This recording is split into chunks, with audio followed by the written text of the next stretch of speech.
Dispararon gases lacrimógenos y balas de goma para lograr dispersar a unos 500 palestinos que marchaban hacia un puesto de avanzada en un asentamiento israelí. La marcha, una de las más grandes de su tipo desde hace años, se dio porque los palestinos acusaron a los colonos israelíes de haberlos atacado ya 2 veces en lo que iba de la semana. Algunos jóvenes arrojaban piedras a los oficiales, mientras que otros empujaban para esquivar el gas lacrimógeno que les era lanzado. Algunas aldeas palestinas sostienen que las protestas son cosa de todos los días, la mayoría por provocaciones de los colonos quienes prenden fuego a las casas y vehículos palestinos. Estados Unidos está tratando de revivir las conversaciones de paz estancadas entre israelíes y palestinos. John Kerry dijo al Congreso este mes que estos esfuerzos serán urgentes porque la oportunidad de crear un Estado palestino viable es cada vez más lejana. Muy bien, vamos a comentar con lo que está sucediendo en la zona, en Cisjordania. Bueno, generalmente cuando se habla de la violencia se habla o bien de la violencia del ejército israelí contra los palestinos, o bien la violencia de grupos armados palestinos contra israelíes o civiles israelíes, pero rara vez se habla de la violencia de civiles israelíes que están armados, en el caso de los colonos en territorios ocupados, contra los palestinos y que además cuentan con absoluta impunidad. No solo violencia contra las personas, sino también contra las propiedades. Por ejemplo, la quema de árboles de olivo, algunos de los cuales tienen siglos de existencia, y que, repito, suelen ser impunes. En este caso, la movilización era contra un asentamiento. Todos los asentamientos para colonos judíos en territorios palestinos ocupados son ilegales bajo el derecho internacional, pero estos son asentamientos no autorizados por el gobierno israelí y que también son legales bajo el propio derecho israelí, pero que muchas veces se permite que continúen. Muy bien, nosotros vamos a hacer una nueva pausa. Vamos a regresar con lo que está sucediendo en Bangladesh. Han rescatado a 72 supervivientes en el edificio que se derrumbó hace unos días. Y también volvemos con el traslado a prisión del sospechoso de los atentados de Boston, mientras se interrogan a los detenidos en España por su similitud con los hermanos Tsarnaev. Volvemos.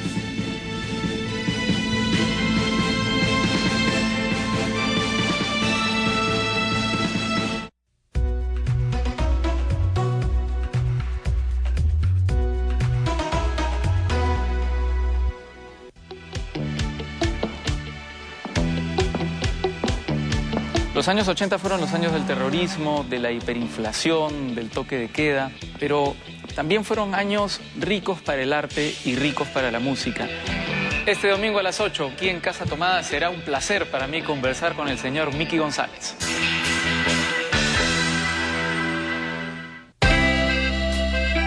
¿Sabías que en el Perú muchos niños atraviesan serios problemas de aprendizaje por hablar una lengua distinta al castellano?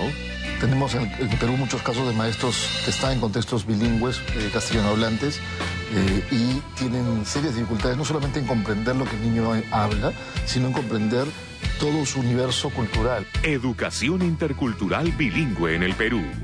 Tiempo después, con la conducción de Lucía de Altaos y Juan Luis Orrego.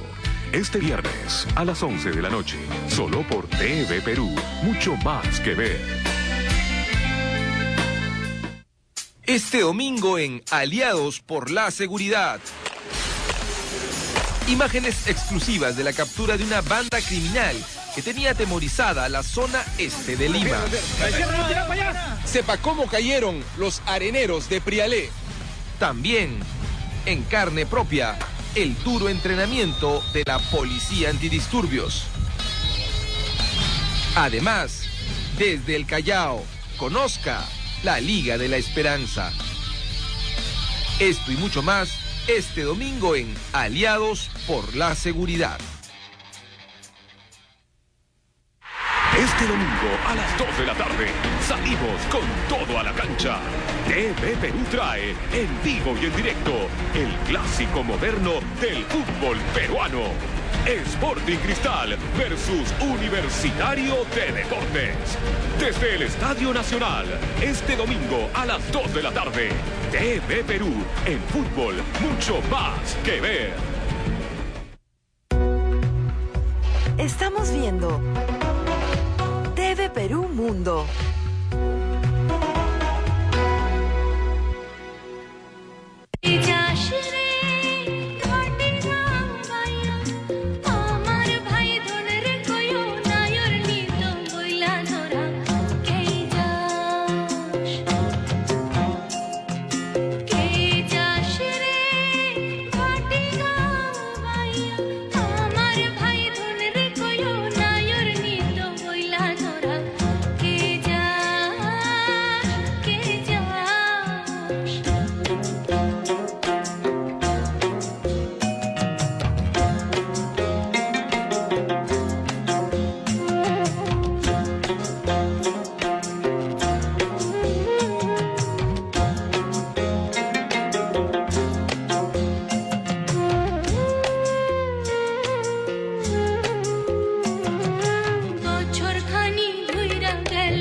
Empezamos este bloque con Bangladesh. La policía disparó gases lacrimógenos y balas de goma contra los manifestantes que pedían mejores condiciones para los trabajadores de la industria textil. Fue tras la muerte de más de 300 personas cuando colapsó un edificio el miércoles pasado.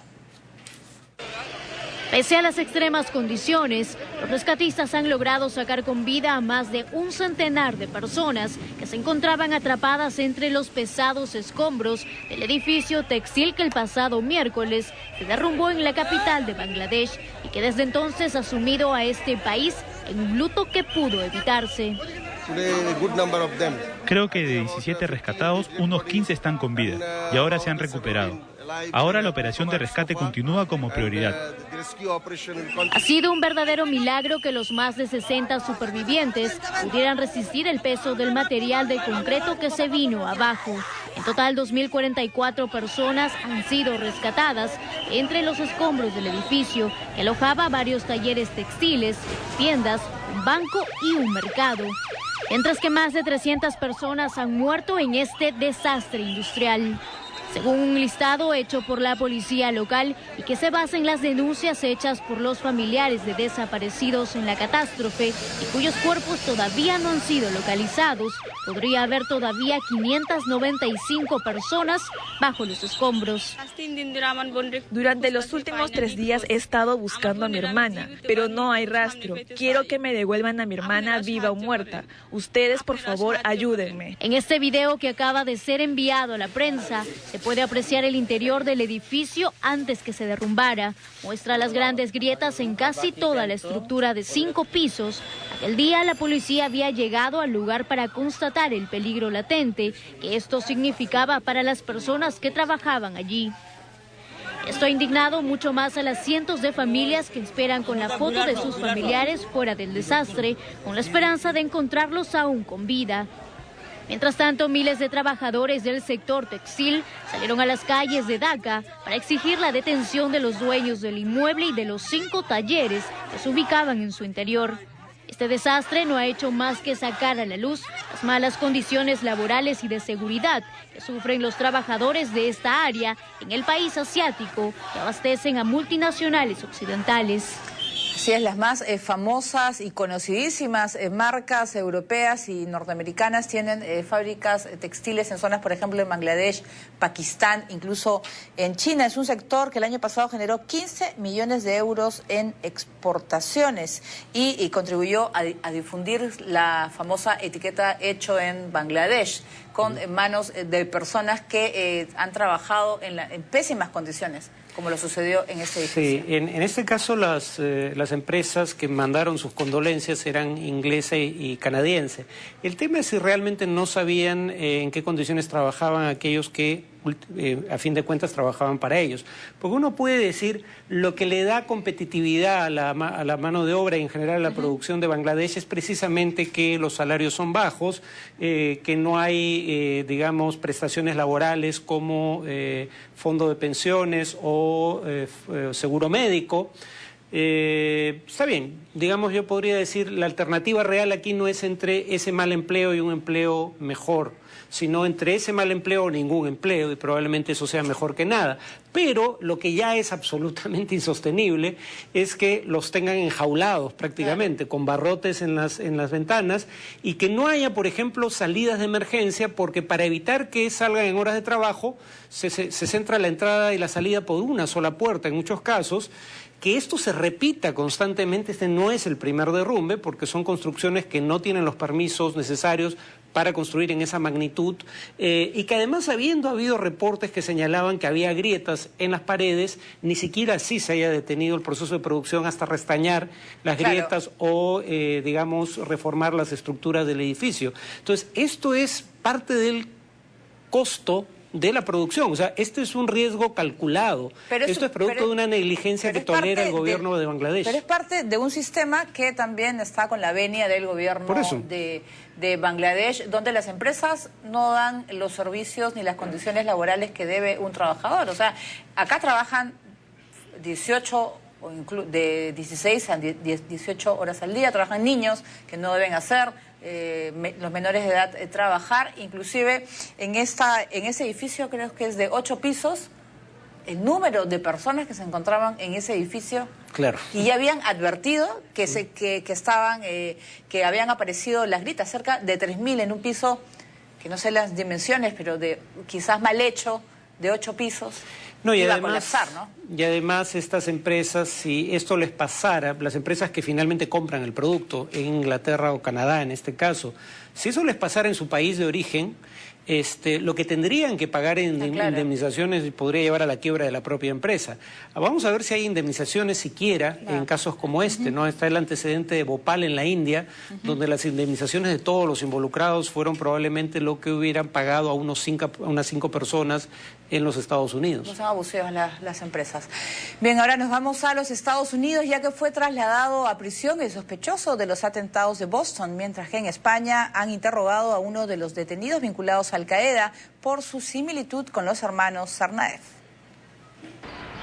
Shohar Tsarnaev ya se encuentra en prisión. Esta madrugada fue trasladado del hospital donde fue internado, desde que la policía lo capturó por ser uno de los principales sospechosos del atentado de Boston hacia la cárcel federal de Fort Devens. Se trata de un hospital penitenciario ubicado a unos 60 kilómetros al noroeste de la capital de Massachusetts, donde seguirá siendo tratado de sus heridas.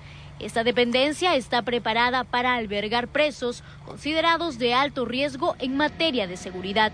Recordemos que el joven de 19 años resultó gravemente herido durante un tiroteo la semana pasada con la policía, horas después de que las autoridades difundieran fotos de él y su hermano Tamerlan, de 26 años de edad, quien resultó muerto en el enfrentamiento.